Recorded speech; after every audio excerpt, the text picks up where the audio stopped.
MLC league நடந்துட்டு இருக்கு. இதில் டிஎஸ்கேக்கு சப்போர்ட் பண்ணுறதுக்காண்டி சஞ்சுவே போயிருக்காரு அமெரிக்காவுக்கு. பொல்லாட் பார்த்தீங்கன்னா பொலந்து எடுத்திருக்காரு. முதல் வெற்றியை வந்து எம்ஐ வந்து பதிவு செஞ்சிருக்கு.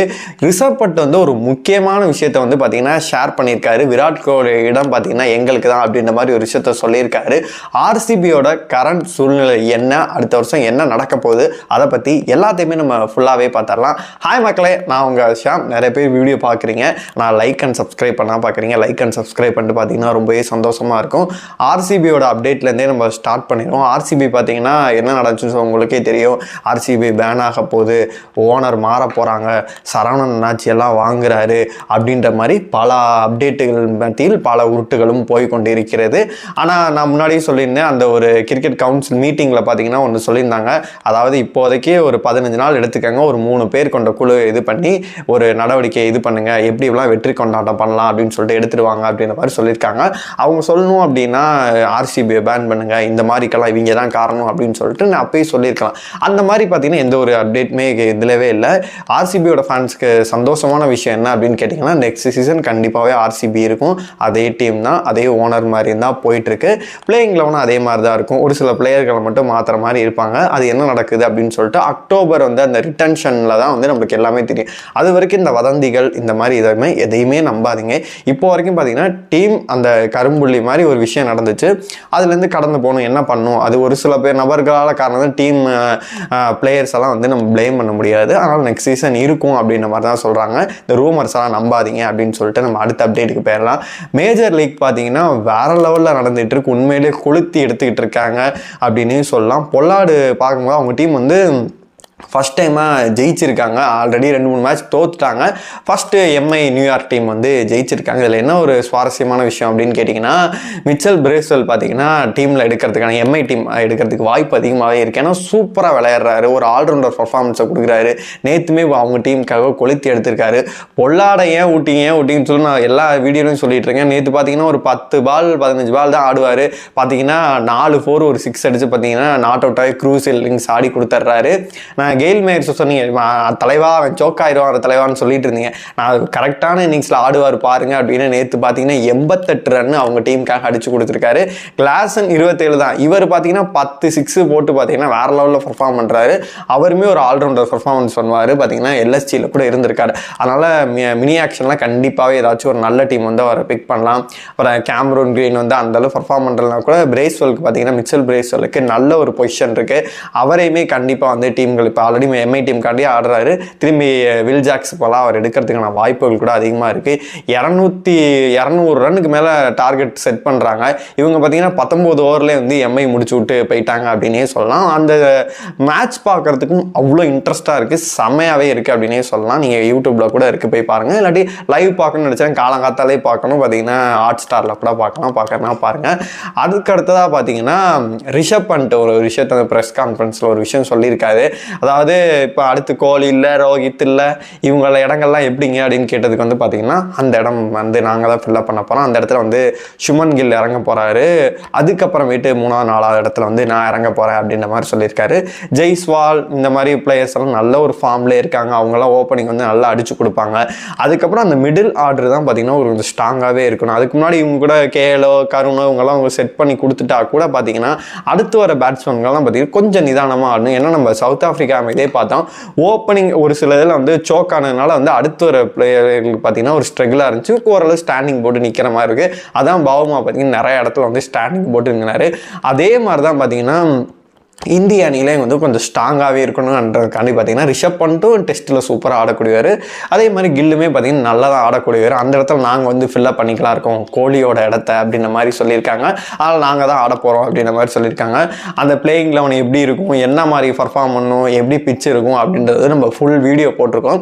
அதை கூட நீங்கள் பார்த்து தெரிஞ்சுக்கலாம். அப்புறம் ஜோ ரூட் பார்த்தீங்கன்னா ஒரு முக்கியமான விஷயத்தை வந்து சொல்லியிருக்காரு. அவர் என்ன சொல்லியிருக்காரு அப்படின்னு கேட்டிங்கன்னா, விராட் கோலி வந்து பார்த்தீங்கன்னா ஒரு போட்டியாளராக அப்படி வந்து நாங்கள் பார்த்ததே கிடையாது, சக போட்டியாளராக நான் பார்த்ததே கிடையாது, ரொம்ப அன்பு கொண்டவர், அவரை வந்து ரொம்பவே நாங்கள் மிஸ் பண்ணுறோம் அப்படின்ற மாதிரி அவர் சொல்லியிருக்காரு. அதாவது நம்ம டீமில் இருக்கவங்க வந்து பார்த்தீங்கன்னா மிஸ் பண்ணுறது, அவர் டீமில் எடுக்காது, அதெல்லாம் வேறு விஷயம். எதிர் நாட்டுக்காரன் பார்த்தீங்கன்னா கோலி இல்லாத வருத்தமாக இருக்குது, ஒரு போட்டியாளராக நாங்கள் பார்க்கலன்னு சொல்கிறதுக்கு கோலிக்கு எவ்வளோ பெரிய ஒரு இடத்துல வச்சுருக்காங்க அப்படின்னு சொல்லிட்டு, சேஸ் மாஸ்டர்னா சும்மாவா, கிங் கோலினா சும்மாவா அப்படின்ற மாதிரி. என்னை பொறுத்த வரைக்கும் ஒரு சில மேட்சுகள் வந்து அவங்களுக்கு ஃபார்ம் இல்லை, ஃபிட்னஸ்ன்னு சொன்னால் அடிச்சு போடுவாங்க. சத்தியமாக அவரெல்லாம் செம்ம ஃபிட்டாக இருப்பார். 6-4 அடிக்கிறதோட ரன்னு ஓடி தான் தலைவன் அழுத்த. 6-4னா ரோஹித், ரன் மிஷின் தான் கோலி தான். அப்படிப்பட்ட ஒரு பிளேயருக்கு வந்து எதுக்கு இப்படி பண்ணானுங்க அப்படின்னு சொல்லிட்டு நம்மளுக்கு இன்ன வரைக்குமே கேள்வியாக தான் இருக்குது. கடைசி அவன் ரிட்டையர் ஆகட்டும், பிரச்சனையே கிடையாது. ஒரு ஃபேர்வெலை வையே, இங்கிலாந்து சீரியஸில் கொண்டு போய் அஸ்வின் அண்ட் கோலி ரோஹிட்ட 3 பேரையும் விட்டு இதான் அவங்க கடைசி மேட்ச், நீங்கள் எதை முடிவு பண்ணுறீங்க போல இருக்குது, இல்லை நாங்கள் தான் முடிவு பண்ணியிருக்கோம், இந்த இதை நீங்கள் முடிச்சு கொடுத்துருப்போங்க. ஏன் அந்த இது டெஸ்ட்டில் தோத்தாலுமே பிரச்சனை இல்லை, ஏன்னா நீங்கள் தோக்காதா, ஏன் வாஷ் அவுட்லாம் ஆகிருக்கீங்க, இதெல்லாம் ஒரு பிரச்சனையா அப்படின்ற மாதிரி தான் ரசிகர்கள் எல்லாமே திட்டிகிட்டு இருக்காங்க. வெயிட் பண்ணி பார்க்கலாம். என்னை பொறுத்து நான் முன்னாடி சொல்லியிருந்தேன், அது வந்து இந்தியாவுக்கு சாதகமாக தான் இருக்குது. ஏன்னா பவுலிங்கும் சூப்பராக இருக்குது, பேட்டிங்கும் சூப்பராக இருக்குது, லைனப் பார்க்கும்போது நல்லா இருக்குது. என்ன பண்ணுறாங்க அப்படின்னு சொல்லிட்டு வெயிட் பண்ணி தான் பார்க்கலாம்.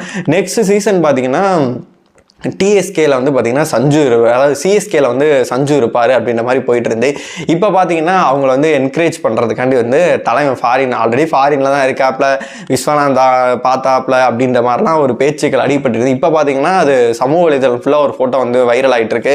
அங்கிட்டு டிஎஸ்கே பிளேயர்ஸ் எல்லாம் நடந்து வந்துட்டு இருக்காங்க. இங்கிட்டு பார்த்தீங்கன்னா அவருக்கு வந்து பிளாக் கலர் ட்ரெஸ் போட்டு பார்த்துட்டு இருக்க மாதிரி ஒரு ஃபோட்டோவுமே வைரல் ஆகிட்டு இருக்கு. ஆல்மோஸ்ட் கன்ஃபார்ம் அப்படின்ற மாதிரி தான் சொல்கிறாங்க. நிறைய சர்க்கிள்லேருந்து கன்ஃபார்ம் வந்து சிஎஸ்கே நெக்ஸ்ட் சீசன் அவர் இருப்பார் அப்படின்ற மாதிரி சொல்லலாம்.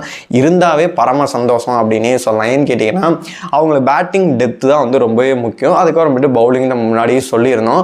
அதனால பார்க்கும்போது ஓப்பனிங் ஸ்லாட்டில் வந்து டெவன் கான்வே இப்போ டிஎஸ்கேல நல்லா பண்ணுறாரு, சிஎஸ்கேல பண்ணுவாரான்னு சொல்லிட்டு நம்மளுக்கு தெரியலை. ரச்சின் அங்கே நல்லா பண்ணுறாரு, இங்கே நல்லா பண்ணுவாரா அப்படின்னு சொல்லிட்டு தெரியல. சஞ்சுவை பொறுத்தளவு நம்ம ஓவர்சீஸ் ஸ்லாட்டில் வந்து போகாமல் நம்ம இந்தியன் பேட்டருக்குள்ளே ஒரு கேப்டு பிளேயராக கூட இந்தியாவுக்குலாம் ஆடி இருக்காரு. அப்படி இருக்கும்போது அவரெல்லாம் ஓப்பனிங்கில் 1 டவுனும் இருக்கும்போது பார்த்தீங்கன்னா சூப்பராகவே இருக்கும். ருத்து என்ன பண்ணுறான்னு தெரியல, 1 டவுன் வராரா என்ன பண்ணுறான்னு சொல்லிட்டு அடுத்து நம்ம பார்க்கணும். அவர் எதுவும் காவு கொடுக்குறான்னு சொல்லிட்டு வெயிட் பண்ணி பார்க்கணும். என்னை பொறுத்த வரைக்கும் ஒரு ஓப்பனிங் இறக்கி விட்டா கூட பார்த்தீங்கன்னா ஆயுஷ் மாத்திரையோடு சேர்ந்து நல்லாவே ஆடுவார். அப்புறமேட்டு ருத்து, உர்வில் பட்டேல், டவல் பிரவீஷ், சிவம் தூவே, இந்த மாதிரி பார்த்தீங்கன்னா பேட்டிங் ஆர்டர் செம்மையாக இருக்குது. ஒரு சூப்பரான ஒரு கெயில் மேயர்ஸோ இல்லை வந்து பிரைஸ்டோலோ கேமரு கிரீனோ தூக்கி போட்டிங்க வச்சு 5வது இடத்துல வந்து 6வது இடத்துல வந்து பார்த்தீங்கன்னா ஒரு ஹிட்டராக வந்து பொழந்து கட்டிடுவாங்க. அப்புறமேட்டு ஜடேஜா தலை வந்தாலுமே உண்மையே பிரச்சனையே இருக்காது, சூப்பராகவே இருக்கும். பவுலிங்கை பொறுத்தளவு அதே மாதிரி பார்த்தீங்கன்னா ஒரு சூப்பரான ஒரு பிளேயர்ஸ் வந்து எடுத்துட்டாங்க அப்படின்னா சிஎஸ்கே செம்ம செட்டில்டாக இருக்கும். இந்த ஆர்சி ஃபேன்ஸ் எல்லாம் இப்போ வாங்கடா சிஎஸ்கே, நாங்கள் கப்படிக்கிறதுக்கு முன்னாடி நாங்கள் பேசலை, 25 நாங்கள் அடிச்சிட்டோம், 26 நாங்கள் தான், 27 நாங்கள் தான், எங்களெல்லாம் நீங்கள் தொடக்கூட முடியாது தலைவா. ஒரு சீசன் அடிச்சிட்டிங்க, பிரச்சனை கிடையாது. அந்த வீடியோ பேசுகிறவங்க பதில் சொல்கிறேன், ஒரு சீசன் அடிச்சிட்டிங்க, பிரச்சனை கிடையாது. ஏதோ சிஎஸ்கேக்கு வந்து போராத காலம். எம்ஐ வந்து நான் முன்னாடியே சொன்ன மாதிரி அந்த 11வது ஓவர் வந்து டூப்ளிக்கு பதிலாக ஹர்திக் பாண்டியா போட்டிருந்தா வேற மாதிரி ஆயிருந்திருக்கும். அதே மாதிரி பஞ்சாப்ட அந்த லீக் ஸ்டேஜில் ஜெயிச்சிருந்தாலுமே 2nd பொசிஷன் போயிருந்திருப்பாங்க, 1st பொசிஷன் போயிருப்பாங்க, ஃபைனல் போயிருந்திருப்பாங்க, நீ கப்பே அடிச்சிருந்துருக்க முடியும். அதனால வந்து அந்த ஹேர்ட்டெல்லாம் தள்ளி வச்சிடலாம். ஒரு சீசன் கப் அடிச்சிட்டிங்க அப்படின்றதுக்காண்டி அடுத்தடுத்த சீசனும் நாங்கள் தான் அப்படின்னு சொல்கிறதுலாம் வந்து இது மேபி ஃபைனல் வரலாம், பிளே ஆஃப் வரலாம், அதுக்கான வாய்ப்புகள் வந்து கணிசமாகவே இருக்குது. இந்த டீம் என்ன நிலைமை அப்படின்னே தெரியவே இல்லை. அதுங்களே வந்து அடுத்த கப்புக்கெல்லாம் போகிறது வந்து மிகப்பெரிய ஒரு கனவாக தான் இருக்குது. ஒரு நல்ல டீம்களே பார்த்தீங்கன்னா அவங்க பாட்டு சைலண்ட்டாக இருக்க, இந்த மாதிரி வாய் விட வேணாம் அப்படின்னு சொல்லிட்டு தான் நான் சொல்ல விரும்புகிறேன். வெயிட் பண்ணி பார்க்கலாம். அதனால் சிஎஸ்கே வந்து பார்த்தீங்கன்னா என்னென்ன மாதிரி பிளேயர்ஸ் எல்லாம் வந்து எடுக்க போகிறாங்க மினி ஆக்ஷன் சொல்லிட்டு, அதே மாதிரி தான் வந்து எம்ஐயும் பொறுத்தளவு பார்த்தீங்கன்னா இந்த மாதிரி ஒரு நல்ல பிளேயர்ஸ் எல்லாம் வந்து பார்த்தீங்கன்னா எடுக்கிறதுக்காக இப்போ இருந்து ஆயத்தப்படிங்களா. டிஎன்பிஎல்லாம் அவங்க ஸ்கவுட் டீம் இருக்குது. டிஎன்பிலே பார்த்தீங்கன்னா ரஹேஜாவாக இருக்கட்டும், நிறைய பிளேயர், லோகேஷாக இருக்கட்டும், இந்த மாதிரி எக்கச்சக்க பிளேயர்ஸ் பார்த்தீங்கன்னா பவுலிங்கும் நல்லா பண்ணுறாங்க, பேட்டிங்கும் போட்டு கலக்கி எடுக்கிறாங்க. பாபா அபிரஜித்லாம் பார்த்தீங்கன்னா சூப்பராக, அண்ணன் தம்பி 2 பேருமே நல்லா தான் பண்ணிட்டு இருக்காங்க. சென்னை டீம் ஒருத்தர் வழி நடத்துறாரு, இந்த மாதிரி பண்ணுறாங்க. அவங்கெல்லாம் கூட ஐபிஎல்ல எடுத்து போடலாம். அதனால் வெயிட் பண்ணி பார்க்கலாம். இந்த ஒரு 4 மாதம் வரைக்கும் இப்படியே இந்த ரூமர்ஸ் எல்லாம் போயிட்டு இருக்கும். சஞ்சு வராரு, இவர் வராரு, அவர் கேப்டன் அப்படின்ற மாதிரி போயிட்டு இருக்கும். ஆனால் ஒரு சில கரெக்டான அப்டேட் வந்து இந்த ரூமர்ஸ் எல்லாம் நம்பாதீங்க அப்படின்னு சொல்லிட்டு இன்னொரு வீடியோவில் வந்து உங்களை சந்திக்கிறேன்.